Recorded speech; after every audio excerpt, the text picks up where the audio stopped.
ఇలా రోడ్ పైన వెళ్తూ ఉంటే అంటే లైక్ ఇది రోడ్ అనొద్దు, ఇట్లా గుంపులు గుంపులుగా వెళ్తూ ఉంటే అంటే గుంపులో సిగ్నల్ కూడా లేదు.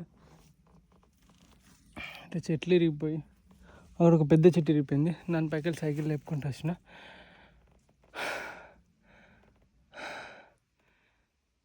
ఫ్రెండ్స్ అడవులు మొత్తం ఇట్లా కుచ్చుకొని కాళ్ళకు అవి రక్తాలు వెళ్తాయి. బట్ పొద్దున ఒక పెద్ద అడవి నుండి వెళ్తే మళ్ళీ నైట్ టైంకి మళ్ళీ ఇంకొక అడవి.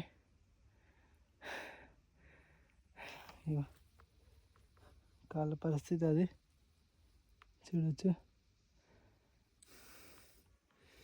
బట్ ఇలాంటప్పుడు ఎలా ఉంటుందంటే, ఇలా ఒంటరిగా ఇట్లా ఉన్నప్పుడు, ఇలాంటి సిచ్యువేషన్లో ఉన్నప్పుడు మన మనసు లైక్ మనకు కొంచెం నెగిటివ్ థాట్ భయపడ్డట్టు వచ్చినా మన మైండ్ ఇంకా లైక్ ఆ సౌండ్ వస్తుంది, ఇట్లకి ఏదో వస్తుంది, అట్లకి ఏదో వస్తుంది, ఇంకేమైనా వస్తుంది, నెగిటివ్ థాట్స్ని ఫీడ్ చేసుకుంటూ భయానికి ఎక్కువ గురి చేస్తుంది.